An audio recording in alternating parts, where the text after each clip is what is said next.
Bismillahirrahmanirrahim. Assalamualaikum warahmatullahi wabarakatuh. Saya akan menjelaskan tentang metode ilmiah dan juga keselamatan kerja di laboratorium untuk kelas 10.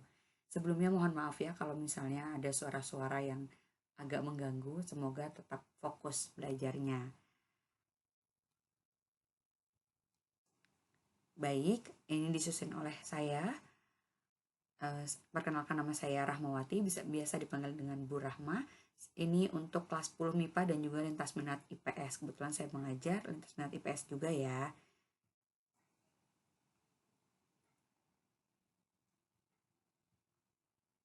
Oke, tujuan metode ilmiah dan kegiatan percobaan untuk membuktikan suatu konsep. Jadi tujuan dari metode ilmiah adalah untuk membuktikan suatu konsep.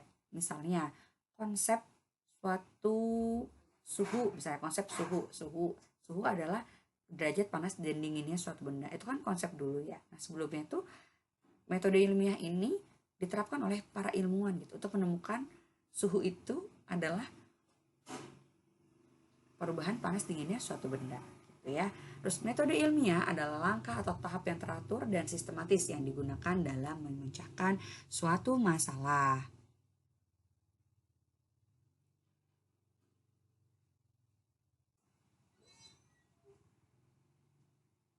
Oke. Metode ilmiah yang pertama langkahnya adalah observasi atau pengamatan, ya, yaitu untuk menemukan rumusan masalah. Jadi kalau misalnya kita itu mau mengamati suatu hal, misalnya ya karya tulis saya dulu ya. Dulu saya punya karya tulis judulnya Pengaruh Disiplin Belajar Terhadap Prestasi Belajar. Nah, berarti di sini nanti kita observasi dulu pengamatannya untuk menemukan rumusan masalah. Contohnya apa, Bu? Misalnya observasinya. Contohnya itu, oh, kita suka lihat nih prestasi belajar anak itu beda-beda gitu ya, tergantung disiplin belajarnya gitu. Itu salah satu contohnya. Yang kedua adalah merumuskan masalahnya.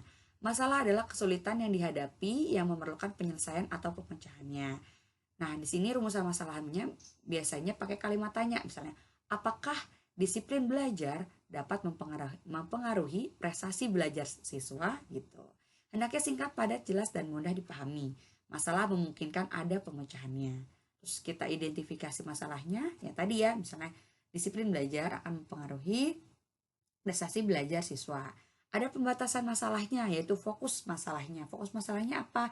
Ya misalnya prestasi belajar, bisa prestasi belajar fisika dulu, misalnya fisika aja gitu. Pembatasan masalahnya fisika, harus kelasnya, misalnya kelasnya kelas 10 saja gitu. Jadi nggak kelas 11, nggak kelas 12. Itu pembatasan masalah atau fokus ya.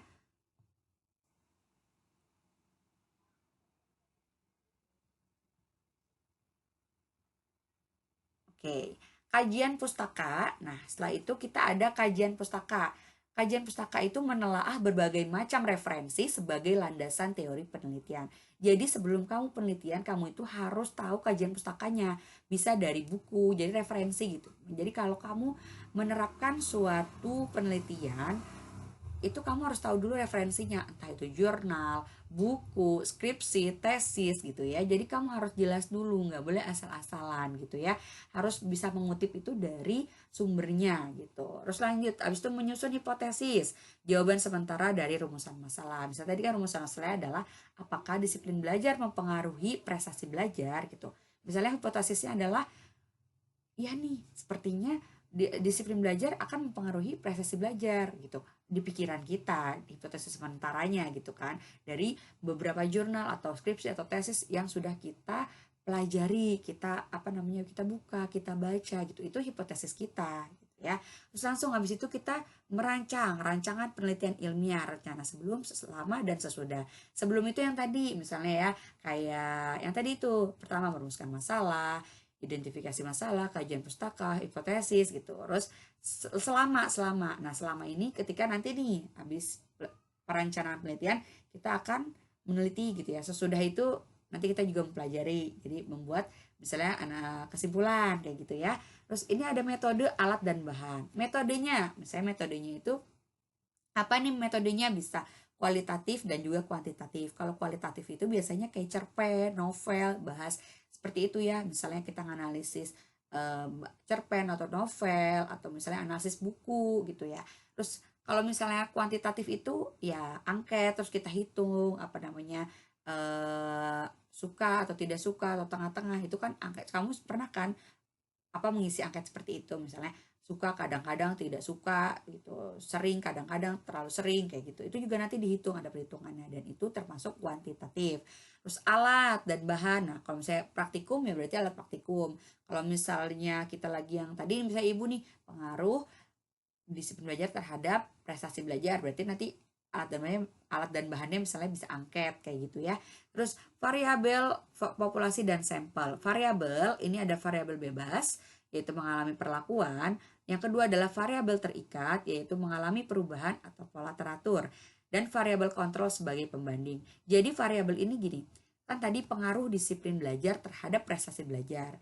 Nah, pengaruh disiplin belajar terhadap prestasi belajar mengalami perlakuan. Berarti apa ini variabel bebasnya? Disiplin belajar. Kita memberlakukan disiplin belajar yang lebih baik untuk menghasilkan hasil yang lebih baik. Yang kedua adalah variabel terikat mengalami perubahan, yaitu tadi prestasi belajarnya berubah. Nah, nanti disebutnya variabel terikat. Yang terakhir adalah variabel kontrol sebagai pembanding.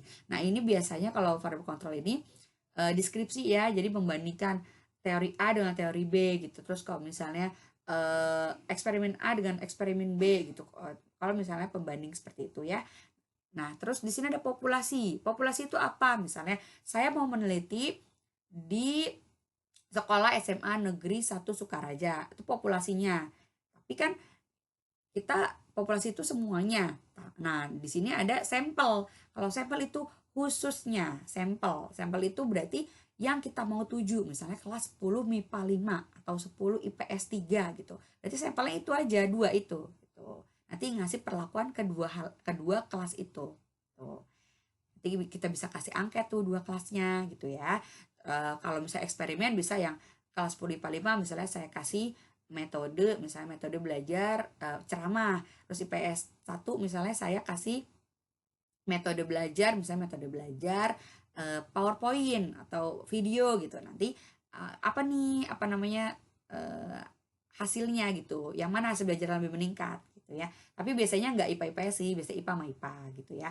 Terus kalau misalnya oh ya kembali lagi ke penelitian ibu ya, tadi kan penelitian ibu misalnya pengaruh disiplin belajar terhadap prestasi belajar. Nah, kalau ini angket. Jadi kalau ini bukan perlakuan eksperimen kayak tadi sebelumnya ibu jelasin, kayak yang satu metode ceramah, yang satu metode PPT. Enggak, kalau yang tadi misalnya ibu pengaruh disiplin belajar terhadap prestasi belajar, berarti ini angket aja, angket. Jadi disebarin angket tentang disiplin belajar, juga tentang prestasi belajar, misalnya kedua kelas itu. Nanti diteliti hasilnya, seperti itu ya, kurang lebih. Lanjut.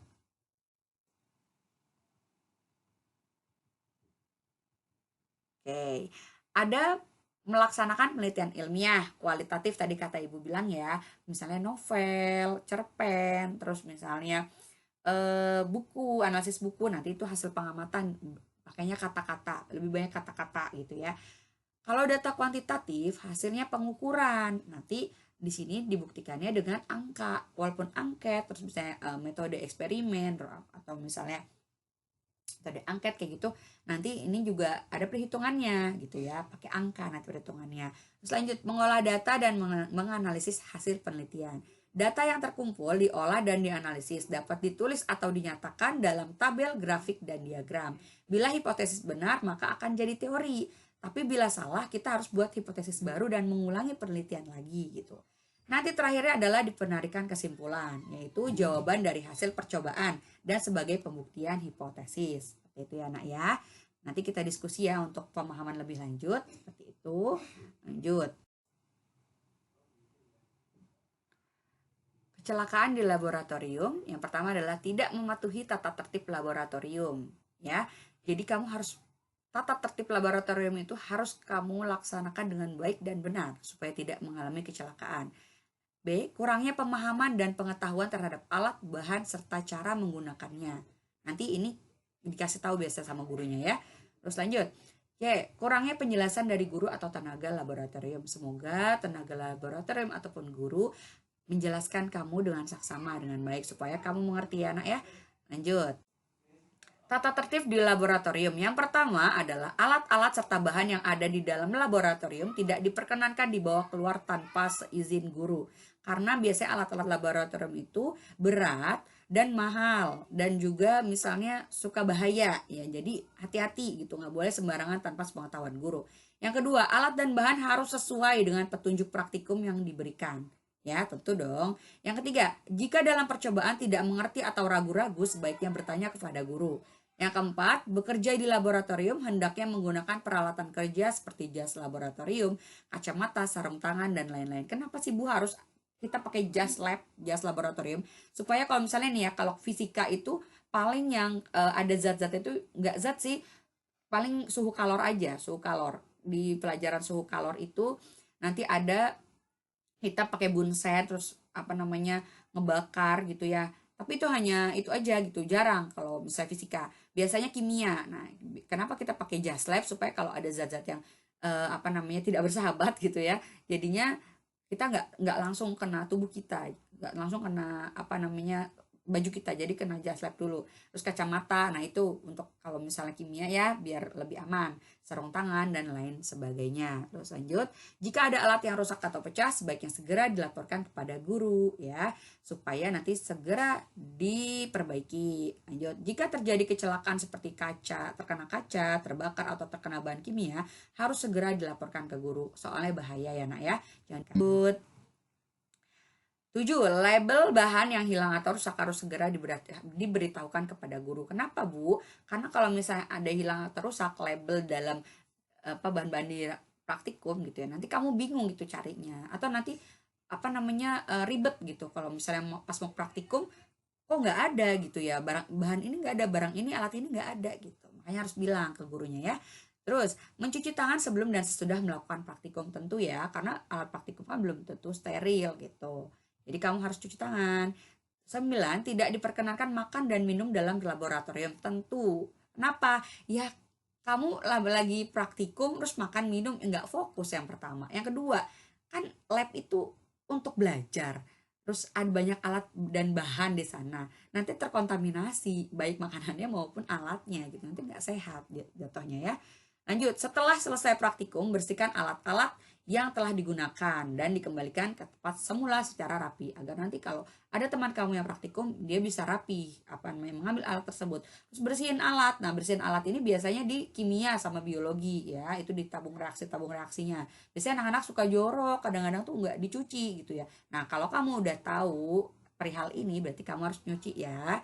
Terus 11, buanglah sampah pada tempatnya. Buanglah sampah pada tempatnya gimana Bu? Misalnya biasanya nih anak-anak kan suka pakai tisu gitu ya, atau misalnya ada alat dan bahan lain. Misalnya kalau biologi itu suka misalnya habis apa membelah katak loh atau apalah gitu. Nah, itu dibersihin gitu ya. Kalau nggak dibersihin terus buang sampahnya gitu, tempat sampah. Harus dibersihin supaya apa? Labnya kondusif lagi gitu. Lanjut, 12. Sebelum meninggalkan laboratorium, meja praktikum harus dalam keadaan bersih, keran air dan gas ditutup, serta kotak listrik dicabut. Oh, ada listrik Bu? Ya, nanti di fisika juga di kelas 12 itu biasanya ada tentang listrik. Nah, kalau misalnya bisa praktikum, nanti itu juga sama, kotak listrik harus dicabut. Paham ya anak-anak ya? Nah, ini penyimpanan alat dan bahan di laboratorium. Yang pertama, alat disimpan di tempat penyimpanan dan perlengkapan. Ya, tentu dong harus dirapih disimpannya. Yang kedua, berikan label atau tanda di setiap tempat penyimpanan. Penyimpanan alat harus dikelompokkan. Penyimpanan alat harus sesuai tipe alatnya. Penyimpanan zat kimia harus diberi label dengan jelas sesuai abjad. Dan yang terakhir, penyimpanan alat perlu memperhatikan frekuensi pemakaian. Itu yang pertama tadi ya, apa harus sesuai penyimpanan dan perlengkapannya. Yang kedua, lihat, berikan label atau tanda di setiap penyimpanan agar tadi mudah ya, kalau misalnya kita mau ambil alat praktikum lebih mudah kalau ada labelnya. Terus yang ketiga, penyimpanan alat harus dikelompokkan. Harus dikelompokkan misalnya kalau misalnya alat untuk fisika, kimia, biologi, tapi biasanya kalau misalnya labnya nggak nyatu satu-satu, nah itu udah rapi. Nah, misalnya juga sama, harus sesuai jenisnya gitu. Yang misalnya berkaca-kaca itu dipisahin, yang misalnya aman itu dipisahin, yang untuk mekanika, untuk pergerakan dipisahin. Jadi harus rapih gitu ya. Penyimpanan alat harus sesuai tipe alatnya ya. Kayak misalnya mikroskop jangan disatukan sama misalnya yang beling-beling tuh, kayak misalnya ya tabung reaksi dan lain-lain gitu. Jangan dipisahin, harus dipisahin. Penyimpanan zat kimia harus dibeli label dengan jelas, disusun sesuai abjad. Nah, ini serem nih zat kimia. Hati-hati kan, kalau salah ya salah, nanti takut kenapa-napa. Terus penyimpanan alat perlu memperhatikan frekuensi pemakaian alat. Frekuensi pemakaian alat tuh gini, ada kan alat yang sering digunain sama alat yang jarang digunain. Jadi tuh harus sesuai. Ini alat yang digunain terus nih, taruhlah sebelah kiri, yang sebelah kanan yang jarang digunain gitu. Jadi biar kita gampang mau ngambil atau mau naruhnya ya. Lanjut ya nak. Terus sebentar.